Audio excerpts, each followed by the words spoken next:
let's start. When it comes to rights, so take a look on the weightage of this unit rights. So a 15 marker was asked in 2020, 15 marker was asked in 2019, and 20 marks what was asked in 2018. Okay, so you can keep in mind ki one question, 15 mark, important, right? Now these are the type of questions which are asked from rights. These are the types. Idea of natural rights, directly question आया and किस पर आया, comment पे. Ideas of natural rights, comment. Relationship between natural rights and human rights, analyze. 3 generations of human rights, discuss. Rights as terms, examine. So rights and terms was asked in 2019. Now the point is, whenever you are going to go through these points, you need to keep in mind, do we have a structure in mind if question is asked in examine, discuss, analyze, comment? Okay, which you are going to realize as we move ahead in this particular series. I'm going to talk about it. Then another theme is multicultural, value pluralist, cultural relativist perspective on rights. So the theme is perspective on right, and from perspective on right, 3 set of questions can be asked. Question can be asked from any of these perspectives: multicultural, value pluralistic, and cultural relativist. Then question can be asked on ancillary thinkers, means they are not mentioned broadly, but you should prepare Bhikkhu Parekh and Will Kimlick. Koi zyada nahi hai. It is just a 1.5 page worth content. You should be ready with 12-14 points on Bhikkhu Parekh's conception on rights. And actually, when you read multicultural perspective, you actually cover Bhikkhu Parekh. You all actually cover Will Kimlick. Okay, so you also cover. So whenever you cover perspective, you also cover these thinkers and the criticism. Then what is found that from this particular unit rights, overlapping questions are also asked. So you should keep in mind, questions are generally asked on Locke, J.S. Mill. And from IPT part, an overlap question is asked on Mahatma Gandhi. Mahatma Gandhi's conception of rights and duties. Basically, from Mahatma Gandhi, the question is asked on rights and duties, the balance between the two. Okay.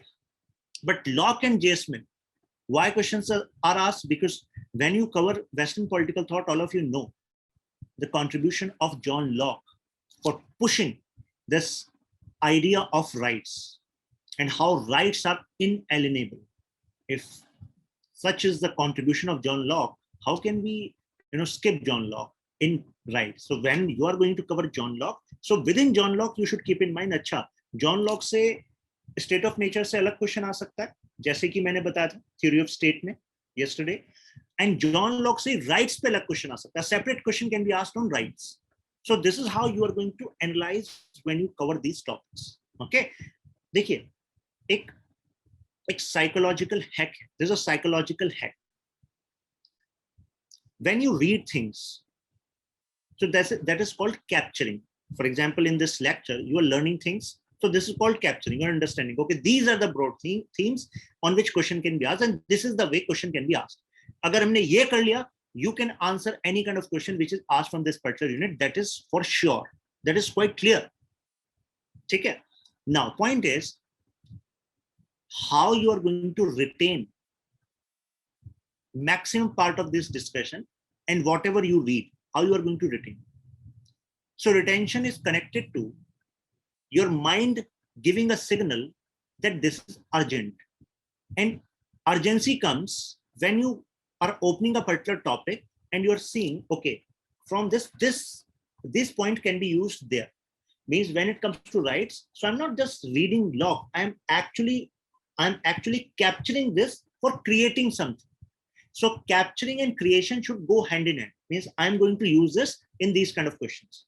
So if you read these topics in this way, this establish interlink, reduces the time, and also increase the retention. Okay, if you're clear until this point, mention confirm in your comments.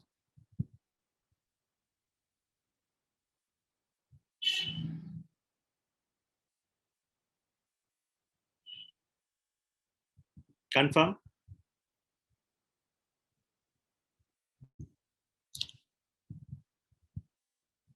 Great. Okay. Bharat, have you joined late? Bharat and Babita. Bharat and Babita, have you joined late in this class today? Please confirm me. Babita is saying yes and Bharat is saying no. Okay. Okay. So Bharat, my point is, these are the themes on which, or the type of questions which are going to be asked on rights. Okay.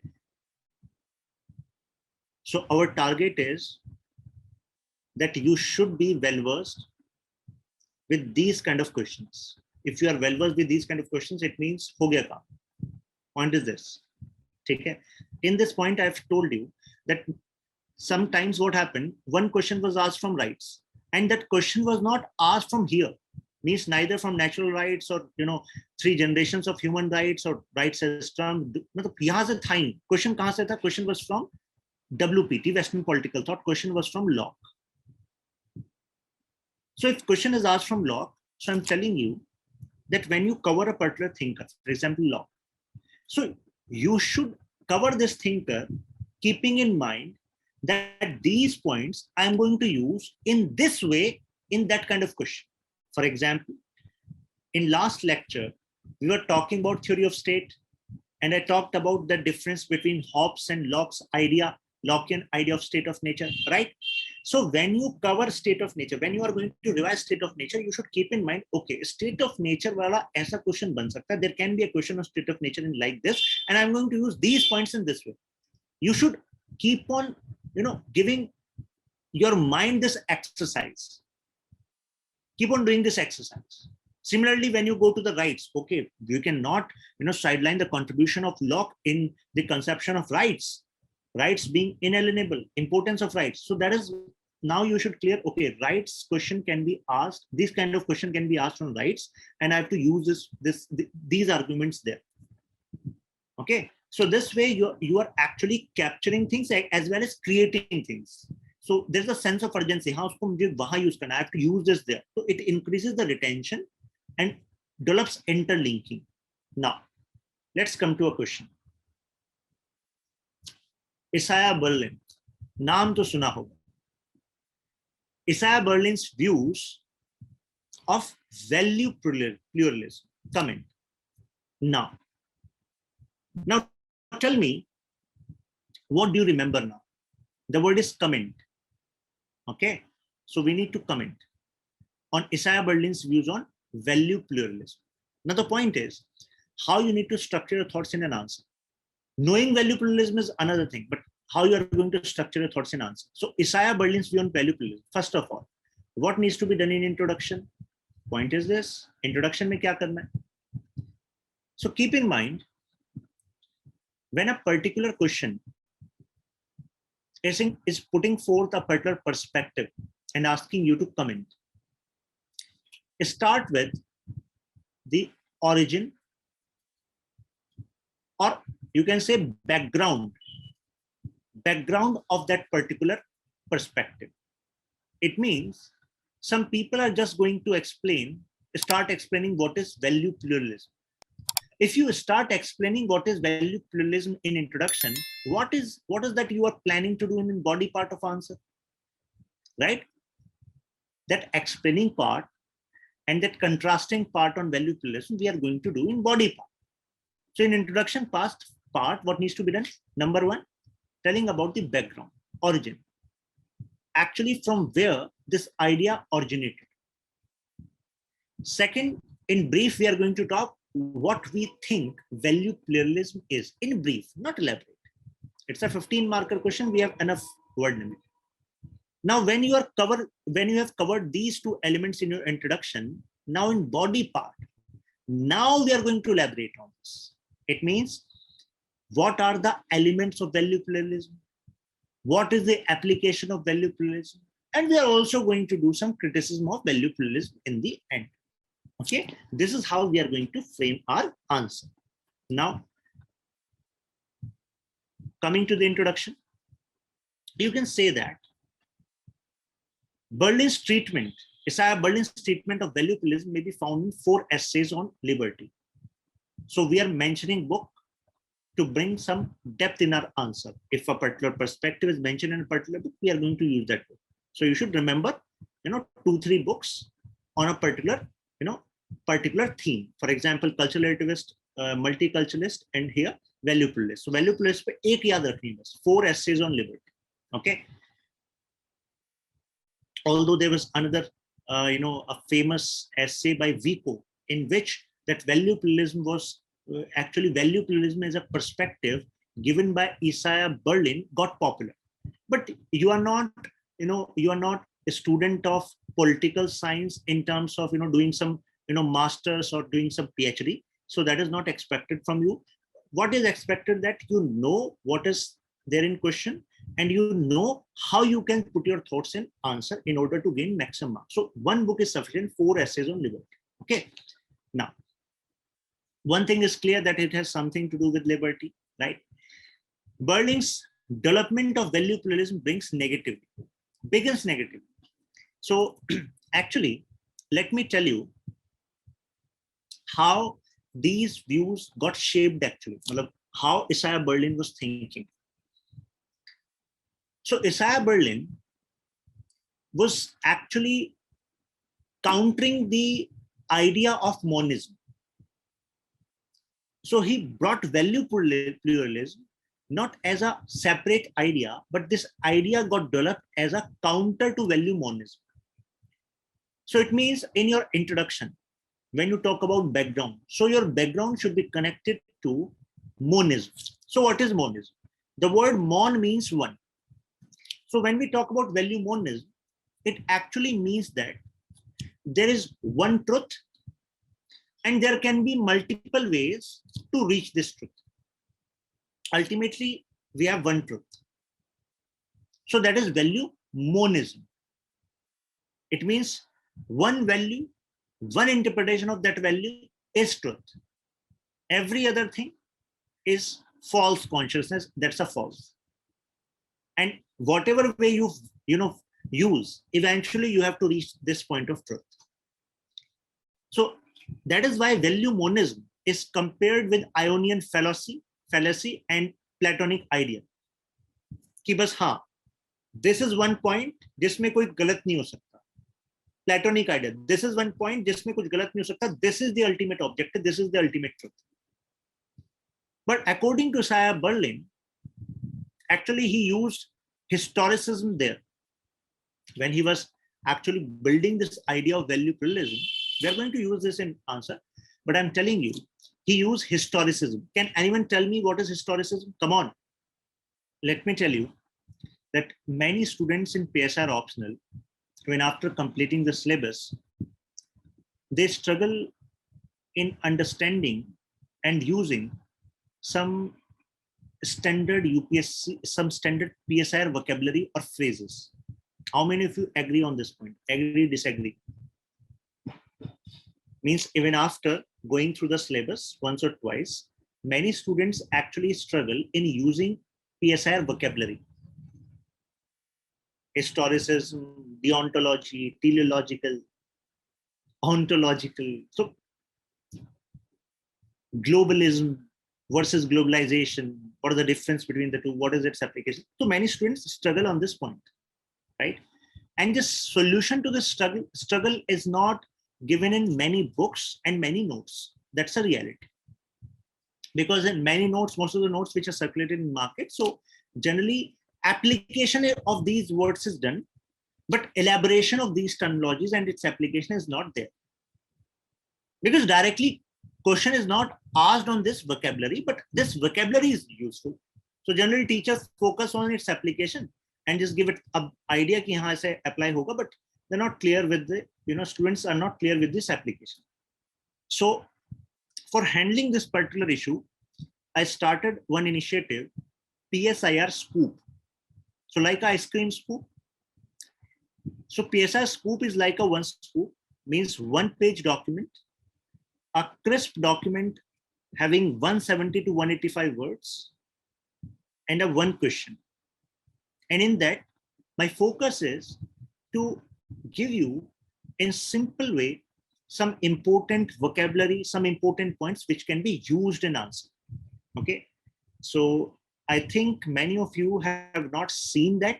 That is why you were surprised with the word historicism, because I have covered historicism in one of the PSIR scoop, and this is uploaded in PSIR Telegram channel.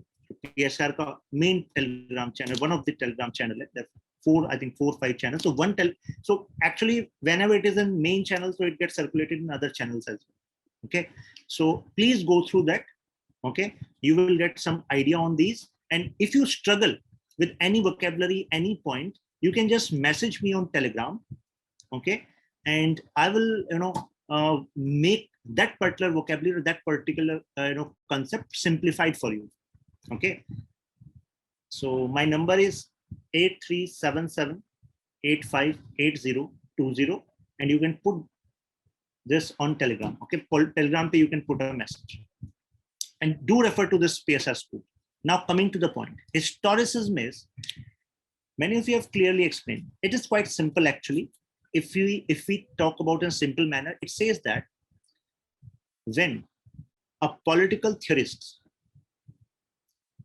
actually declare his theory or postulate his theory on the basis of some observations done in past, and these observations actually have some coherence, and that is why this political theorist is coming to a solution, or giving a theory, means using history to justify your theory. It is as simple as that. So Isaiah Berlin was also using history to justify his perspective of value pluralism. He was saying, look at history. In history, in many parts of the world, in many times even, we find different kind of values, different kind of interpretation of values. Since in history itself, we find different kind of values in different areas, different kind of values, as time changes, value changes, then it means that we have plural values present here. Plural means many, value means a set of beliefs which is giving you some direction. So it means his idea, his perspective, value pluralism was shaped from historicism, and actually it developed as a counter to monism. Okay? So monism emphasized that all genuine questions have only one true answer. But value pluralism says that no, there's no one true answer. There can be multiple answers. It depends on people, what value they believe in. So you can say that the true answers, when found, will be compatible with one another. That is monism.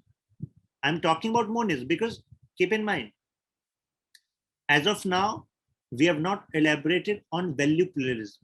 In answer, we have just focused on, okay, value pluralism was found from 4 essays of liberty.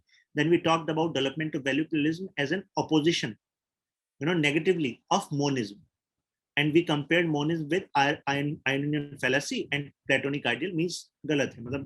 Truth ki tarah project ho raha hai, but that is way beyond the truth. Then we talked about monism hai kya, what is monism? Then we are elaborating on monism. We have not elaborated on value pluralism. I have just given you a hint so that you can understand. That is not put in this answer. We are going to expand on that. First, we are developing the context. Now, from a single whole, means monism says that true answers when found will be compatible with one another, forming a single whole. It believes that there must be a dependable path to discovering the true answer to a question which is principle knowable, even if currently unknown. So simply, like I told you, there can be multiple ways to find the truth, but truth is one. This is what monism is saying here. Okay. So there can be multiple paths, and principle knowable means we just need to know the path. That is what. But all paths lead to one truth. But what Isaiah Berlin says? Isaiah Berlin says that genuine values are many. There are many genuine values. They may often do come into conflict with one another. And there is nothing wrong in conflict. conflict is intrinsic to this reality. Because value pluralism is there, because multiple values are there. Liberty can conflict with equality or public order. For example, if we talk about liberty, so now first we talked about actually Isaiah Berlin's view on pluralism, then we are giving example. For example, liberty. So when we talk about liberty, liberty talks about removing restriction. So don't you think it can conflict with equality? Because removing restriction from Abhijit can threaten the equality of this class, can threaten the public order of his area, right? So similarly, mercy is a value, but with justice, there's a conflict. If you give mercy to someone, then it can be injustice with some other person. So there are two values, but these are in conflict. How can you say that all values will lead to one truth? They are compatible. No, they're not compatible. They're in conflict. That is what Isaiah Berlin was saying. Look at the conflict. Love with fairness means if you are just talking about love, it may be you are becoming unfair. Similarly, knowledge with happiness, they can be in conflict. Berlin further asserted that values may not be incompatible, but are incommensurable, means they cannot be measured. So values cannot be measured. It means that one cannot measure and establish the relative importance of one or two values to any two values. अब मैं कुछ ऐसा बताने वाला हूं. I'm going to elaborate, some part of this answer which you need not to use in this answer, but that is necessary so that you understand what is the idea of Berlin here. Okay, when he's saying that actually values are incommensurable, means they cannot be measured. तो फर्क क्या पड़ता है इससे? Let me elaborate on this. You have read about Rawls. So in Rawls, you must have read about lexical order. What is lexical order in Rawls? Come on, just put forth your view, what you remember about lexical order. If you read lexical order, you will find that Rawls was saying that one value can be given preference over other value. Like liberty can be given preference over equality of opportunity. So how can you give preference to one value over other?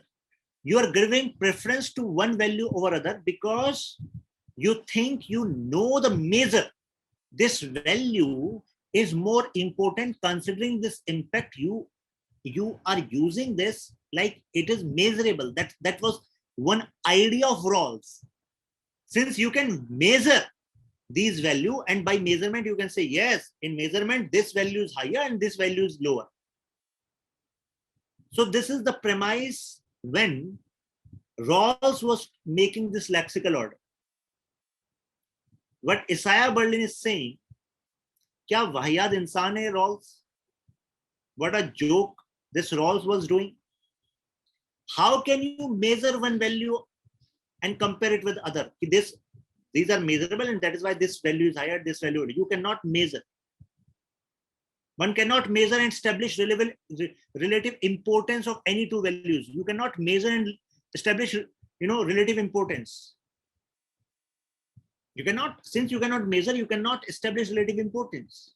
It may be possible that from your perspective, this liberty value is important. It may be possible in Asian side, there are some people, there's a community, the society and the state, they find that equality of opportunity is far more important value than liberty. And you are saying, no, this your idea is universal.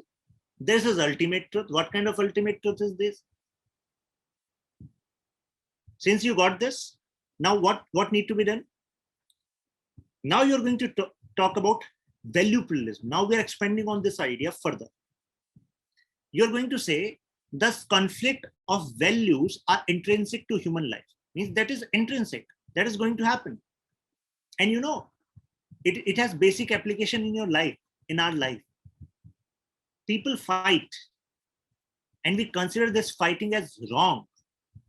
But if you apply Isaiah Berlin's value pluralism, there's nothing wrong in this.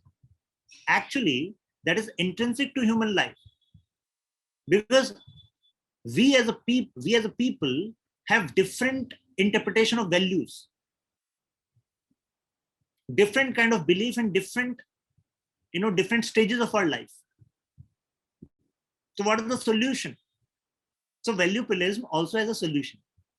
For this reason, Berlin encourages value pluralism, that is effort to understand others' belief and commitments. So the solution is that we accept value pluralism. We accept that, yes, in reality, there can be multiple values. We need to make effort to understand others' beliefs. वो क्या विश्वास कर रखते हैं, and what is their commitment. Such respect help individuals to avoid human miseries. And if we have such respect toward others' beliefs and others' commitment, so it would reduce human misery. And even though moral incommensurability means we cannot measure it, ki what value is high morally and what value is less. Because what is higher value according to you may be lower value according to other person. So that is why conflicts are unavoidable factors in human life. So अब तक हमने clear कर दिया its application, its कहाँ से origin हुआ, फिर उस पे हमने add कर दिया. Now you can say that his pluralism was guided by humanism. Just remember these keywords. What these keywords should be embedded in your mind. कि ये keywords हैं जो use करने whenever question is going to be on value pluralism as a perspective of rights. So humanism he used. Berlin's value pluralism evolves through historical consciousness. That is what I said, historicism. He finds the study of history helps to understand existence of multiple values in the world. Okay.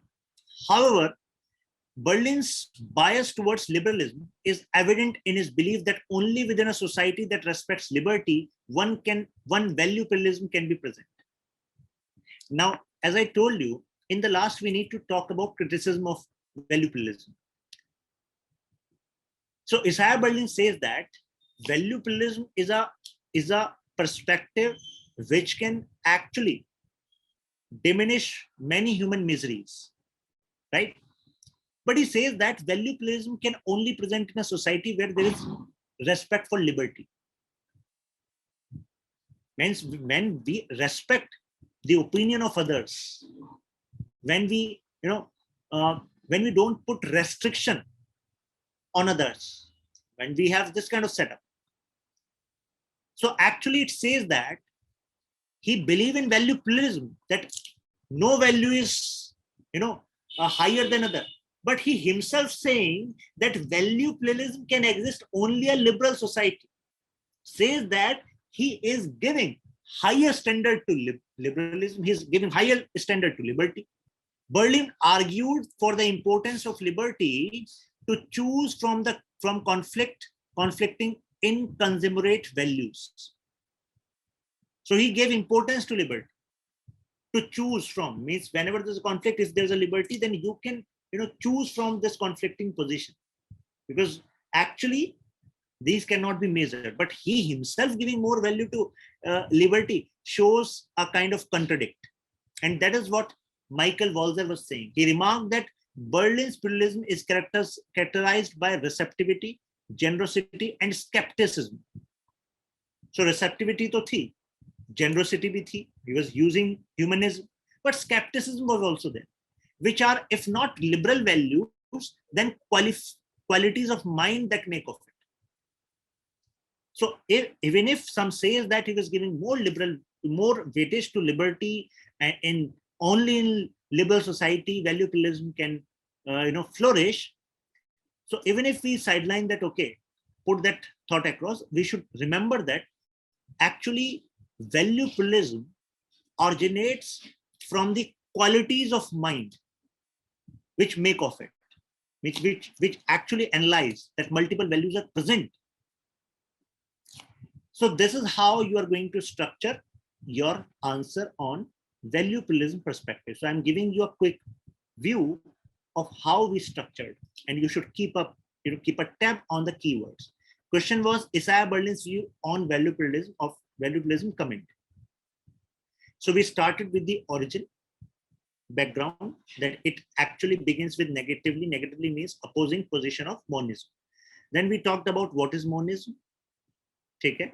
Then we talked about what is Isaiah Berlin's idea of pluralism and how he was saying that multiple values conflict with each other. Then we gave example of these values, how liberty came in conflict with equality, then mercy with justice. Then we elaborated on this application part. Actually, conflict of values are intrinsic to human life.